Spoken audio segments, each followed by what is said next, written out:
ನಿಮ್ ಜಿಲ್ಲೆಯ ಅಂಕಿಅಂಶಗಳನ್ನು ತೆಗೆದು ನಾಳೆ ಡಿಸಿ ಆಫೀಸ್ ನಲ್ಲಿ ನಮ್ಮ ಜಿಲ್ಲೆನಲ್ಲಿ ಪಿಂಚಣಿಗೆ 40,000 ಜನರ ಪಿಂಚಣಿ ರದ್ದಾಗ್ತಿದೆ. ಉಡುಪಿ ಜಿಲ್ಲೆನಲ್ಲಿ ಹತ್ತತ್ರ ನಿಮ್ ಜಿಲ್ಲೆನಲ್ಲೂ ಕೂಡ 40,000 ಪಿಂಚಣಿ ರದ್ದಾಗೋದಿದೆ. ಆ 40,000 ಪಿಂಚಣಿ ರದ್ದಾದ್ರೆ ಅವ್ರಿಗೆ ಯಾರು ನ್ಯಾಯ ಕೊಡಿಸೋರು? ಸಂಧ್ಯಾ ಸುರಕ್ಷಾ ಅಷ್ಟು ದೊಡ್ಡ ಪ್ರಮಾಣದಲ್ಲಿ ರದ್ದಾದ್ರೆ ಯಾರು ಅವ್ರ ಪರವಾಗಿ ಹೋರಾಟ ಮಾಡೋರು? ರೇಷನ್ ಕಾರ್ಡ್ ಕೊಡದಲ್ಲೇ 3 ವರ್ಷ ಆದಂತಕ್ಕೆ ಒಂದು ಜನಪರವಾದಂತ ಸರ್ಕಾರ ಅಂತ ಹೇಳ್ತಾರ? ಶಾಲೆ ಪ್ರಾರಂಭವಾಗಿ 2 ತಿಂಗಳಾದ್ರೂ ಕೂಡ ಪಠ್ಯ ಪುಸ್ತಕ ಕೊಡ್ಲಿಲ್ಲ ಈ ಸರ್ಕಾರ. ಕಳೆದ 3 ವರ್ಷಗಳ ಅವಧಿಯಲ್ಲಿ ಮಂಗಳೂರು, ಉಡುಪಿ, ಉತ್ತರ ಕನ್ನಡ ಜಿಲ್ಲೆಗಳಿಗೆ ಒಂದು ಅನುದಾನವನ್ನು ಕೊಡಲಿಲ್ಲ. ಕರಾವಳಿ ವಿರೋಧಿ ಸರ್ಕಾರ ಇದು. ಇಷ್ಟೆಲ್ಲ ಸಮಸ್ಯೆಗಳ ರಾಶಿ ಇರಬೇಕಾದ್ರೆ ಇದಕ್ಕೊಂದು ನೇತೃತ್ವವನ್ನು ಯಾರು ಕೊಡಬೇಕು ಅಂತ ಕೇಳಿದ್ರೆ ಯುವ ಮೋರ್ಚಾನೇ ನೇತೃತ್ವವನ್ನು ಕೊಡಬೇಕು. ಯುವ ಮೋರ್ಚಾ ನೇತೃತ್ವವನ್ನು ಕೊಟ್ಟು ಹೋರಾಟವನ್ನು ಮಾಡಿದಾಗ ಅಲ್ಲಿ ಪರಿವರ್ತನೆಗಳಾಗುತ್ತೆ. ಸ್ಪಷ್ಟತೆಯೊಂದಿಗೆ ಹೋರಾಟವನ್ನು ಮಾಡಿದಾಗ ಅಲ್ಲಿ ಬದಲಾವಣೆಗಳಾಗುತ್ತೆ. ಉತ್ತರ ಕನ್ನಡದ ಯುವಕರು ನಾವೆಲ್ಲ ಕರಾವಳಿನವರು ಒಂದು ಸ್ಪಷ್ಟತೆಯನ್ನು ಇಟ್ಟುಕೊಂಡೇ ಹೋರಾಟವನ್ನು ಮಾಡಿದಂತವರು, ಬೆಳೆದಂತವರು. ನಮಗೆ ಆ ಸ್ಪಷ್ಟತೆಯನ್ನು ಇಟ್ಟುಕೊಂಡು ಹೋರಾಟವನ್ನು ಮಾಡಲಿಲ್ಲ ಅಂತಾದ್ರೆ ಜನರು ಕೂಡ ನಮ್ಮ ಹತ್ರ ಬರಲಿಕ್ಕೆ ಸಾಧ್ಯ ಇಲ್ಲ. ಜನರ ಹತ್ರ ಬರಬೇಕು ಅಂತಾದ್ರೆ ಜನಪರವಾದಂತಹ ಹೋರಾಟಗಳಲ್ಲಿ ಭಾಗವಹಿಸಬೇಕು. ರಾಷ್ಟ್ರೀಯತೆಯ ವಿಷಯಗಳನ್ನು ಇಟ್ಟುಕೊಂಡು ಯುವಕರ ನಡುವೆ ಹೋಗಬೇಕಾಗಿದೆ. ಯುವಕರಿಗೆ ನರೇಂದ್ರ ಮೋದಿ ಬರೋದಕ್ಕಿಂತ ಮುಂಚೆ ಈ ದೇಶ ಹೆಂಗಿತ್ತು? 2014 ಮುಂಚೆ ಭಾರತ ಹೆಂಗಿತ್ತು? 2014 ನಂತರ ಭಾರತ ಹೇಗಾಯಿತು ಅಂತ ಹೇಳ್ಬೇಕಲ್ಲ.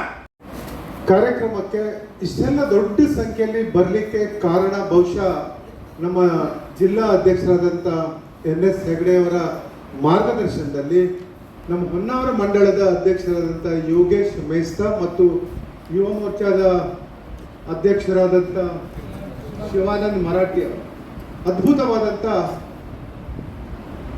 ಸಂಯೋಜನೆಯನ್ನು ಮಾಡಿದ್ದಾರೆ ಅವರು.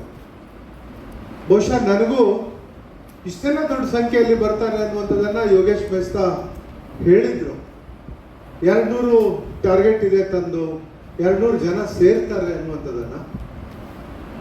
ಆದರೆ ಅವರು ಹೇಳಿದಕ್ಕಿಂತ 220ಕ್ಕಿಂತ ಹೆಚ್ಚು ಕಾರ್ಯಕರ್ತರು, ಪಕ್ಷದ ಮುಖಂಡರು ಇವತ್ತು ಸೇರಿದ್ದಾರೆ ಅನ್ನುವಂಥದ್ದು. ಅದಕ್ಕೆ ಅವರ ಅವಿರತವಾದಂಥ ಒಂದು ಪ್ರಯತ್ನ ಜಿಲ್ಲಾಧ್ಯಕ್ಷರ ನೇತೃತ್ವದಲ್ಲಿ ನಮ್ಮ ಹೊನ್ನಾವರ ಮಂಡಳದ ಅಧ್ಯಕ್ಷರಾದಂಥ ಯೋಗೇಶ್ ಮೇಸ್ತಾ ಮತ್ತು ಶಿವಾನಂದ್ ಮರಾಠಿ ಅವರ ನೇತೃತ್ವದಲ್ಲಿ ಈ ಕಾರ್ಯಕ್ರಮ ಬಹಳ ಯಶಸ್ವಿಯಾಗಿ ನಡೀತಾ ಇದೆ ಅನ್ನುವಂಥದ್ದನ್ನು ಹೇಳಲಿಕ್ಕೆ ಬಯಸ್ತಾ ಇದ್ದೇನೆ.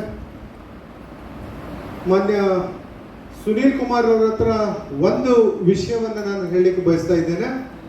ಮಾನ್ಯರೇ, ಇದು ಕೇವಲ ಹೊನ್ನಾವರ ಮಂಡಳದ್ದು ಸರ್. ಇದು ಹೊನ್ನಾವರ ಮಂಡಳ ಅಂದರೆ ತಾಲೂಕಿಂದಲ್ಲ. 2 ಮಂಡಳ ಬರ್ತದೆ. ಒಂದು ಹೊನ್ನಾವರ, ಇನ್ನೊಂದು ಮಂಕಿ. ಅಂದರೆ ಈ ಕಡೆ ನಮ್ದು ಎಲ್ಲಿ ಹಡಿನ್ಬಾಳದ ಆ ಕಡೆ ಎಲ್ಲ ಭಟ್ಕಳ ಕ್ಷೇತ್ರ, ಅದು ನಮ್ಮ ಹೊನ್ನಾವರ ಮಂಡಳಕ್ಕೆ ಸಂಬಂಧಪಟ್ಟದ್ದು. ಕೇವಲ ಹೊನ್ನಾವರ ಮಂಡಳದಲ್ಲಿ ಇವತ್ತು ಇಷ್ಟು ಕಾರ್ಯಕರ್ತರು ಸೇರಿದಾರಲ್ಲ ಅಂತ ಹೇಳಿದ್ರೆ ನಮ್ಮ ಪಕ್ಷ ಹೊನ್ನಾವರದಲ್ಲಿ ಎಷ್ಟು ಬಲಿಷ್ಠವಾಗಿದೆ ಅನ್ನುವಂಥದ್ದಲ್ಲ. ಕನಸು ಕಾಣಬಹುದು ಯಾರು ಕೂಡ. ನಾವು ಕನಸುಗಳನ್ನು ಕಾಣ್ತಾ ಇರ್ಬೇಕಾದ್ರೆ ಆ ಕನಸಲ್ಲಿ ಯಾವ ಕನಸು ನಮ್ಗೆ ನನ್ಸಾದ್ರೆ ನಮ್ಗೆ ಆತ್ಮಕ್ಕೆ ಚೆನ್ನಾಗಿ ಸಂತೋಷ ಆಗುತ್ತೆ ಅನ್ನೋದು ನಾವು ಉಳಿಸ್ಕೊಳ್ಬೇಕು. ಫಸ್ಟ್ ಕನಸು ಬಹಳಷ್ಟು ಬರ್ತಾ ಇರ್ಬೋದು. ಕನಸು ಕಾಣೋದು ಕೂಡ ಏನು ತಪ್ಪಲ್ಲ. ಕನಸು ಕಾಣಬೇಕು. ಆದ್ರೆ ಕನಸು ಅದು ಸಕ್ಸೆಸ್ ಆಗ್ಬೇಕು, ಹೌದಲ್ಲ? ಅದರಲ್ಲಿ ಶ್ರಮ ಇರ್ತದೆ. ನೀವು ಒಂದು ಕನಸು ಕಾಣಿಸಿದ್ದೀರಿ ಇವತ್ತು, ಯಾರಿಗೆ ಜನರಿಗೂ ತೋರಿಸಿದ್ದೀರಾ, ನೀವು ಕೂಡ ಆ ಕನಸು ತಗೊಂಡಿದ್ದೀರಿ. ಆ ಸಂಕಲ್ಪ ಅಂದ್ರೆ ದಡ ಮುಟ್ಟುದಂತ. ಆ ಸಂಕಲ್ಪ ನೀವು ಇವತ್ತೇನು ಮಾಡ್ಕೊಂಡಿದ್ದ ಸಂಕಲ್ಪ ದಡ ಮುಟ್ಟಬೇಕಂದ್ರೆ ನೀವು ಆ ಒಂದು ಇವತ್ತಿನ ದಿನದಿಂದ ನಿಮ್ಮ ಕಾರ್ಯಗಳನ್ನ, ನಿಮ್ಮ ಕೆಲಸಗಳನ್ನ ಚಾಚು ತಪ್ಪದೆ ಮಾಡಬೇಕು. ಭಾರತೀಯ ಜನತಾ ಪಾರ್ಟಿಯ ಕಾರ್ಯಕರ್ತರಂದ್ರೆ ಸುಮ್ಮನಲ್ಲ. ನಾನು ಬೇರೆ ಪಾರ್ಟಿಗೆ, ನಮ್ಮ ಪಾರ್ಟಿಗೆ ಭಾಳ ಡಿಫ್ರೆನ್ಸ್ ಇದೆ. ನಮ್ಮ ಭಾರತೀಯ ಜನತಾ ಪಾರ್ಟಿಯ ಕಾರ್ಯಕರ್ತರು ಎಲ್ಲಿ ಹೋದರೂ ಕೂಡ ಆ ಯುವ ಮೋರ್ಚಾ ಮತ್ತು ಜೊತೆಯಲ್ಲಿ ಮಹಿಳಾ ಮೋರ್ಚಾನು ನಾನು ಸೇರಿಸ್ತೇನೆ, ಬಹಳ ಒಮ್ಮತದಿಂದ ಕೆಲಸ ಮಾಡ್ತಾರೆ. ನಾವು ಎಲ್ಲಿಯೂ ನೋಡಿದ್ರು ಕೂಡ ಅವರಲ್ಲೊಂದು ಹುರುಪಿರ್ತದೆ. ನಾವು ಎಲ್ಲರನ್ನು ಕೂಡಿಸ್ಕೊಂಡು ಹೋಗ್ಬೇಕು, ಎಲ್ಲರ ಮುಂದೆ ನಾವು ಕೂಡ ಮುಂದೆ ಬರಬೇಕು. ಯಾವುದೇ ಕಾರ್ಯಕ್ರಮಗಳು ಕೊಟ್ಟರು ಬಿಜೆಪಿಯಿಂದ ಅದನ್ನು ಚೆನ್ನಾಗಿ ನೆನೆಸ್ಕೊಂಡು ಹೋಗ್ಬೇಕು ಅನ್ನೋದು ಅವ್ರ ಹತ್ರ ಒಂದು ಆ ಸಂಕಲ್ಪ ಇರ್ತದೆ. ಅದನ್ನು ಮಾಡಿಕೊಂಡು ಮುಂದಿನ ದಿವಸದಲ್ಲಿ ತಾವು ಹೋಗಿ ಒಳ್ಳೆಯ ಒಂದು ಜವಾಬ್ದಾರಿ ಕೂಡ ಇವತ್ತು ಹೊಸದಾಗಿ ಸಿಕ್ಕಿದೆ. ಮಂಡಲ ಅಧ್ಯಕ್ಷರು ನಮ್ಮ ಮೇಸ್ತಾರ್ ಅವರು, ಅವರಿಗೂ ಕೂಡ ಒಂದು ಸಲಹೆ ಹೇಳ್ತಾ ಇದ್ದೇನೆ. ನಾವು ಸಂಘಟನೆಯಲ್ಲಿ ಭಾಳ ಅಚ್ಚುಕಟ್ಟಾಗಿ ನಾವು ಸಂಘಟನೆ ನೀವು ಇವತ್ತು ಮಾಡಿದ್ದೀರಿ. ಭಾಳ ಜನ ಕೂಡ ಸೇರಿದ್ದಾರೆ. ಸುನೀಲ್ ಸರ್ ಇವತ್ತು ಬಂದಿದ್ದಕ್ಕೆ ನನಗೂ ಖುಷಿ ಆಯಿತು.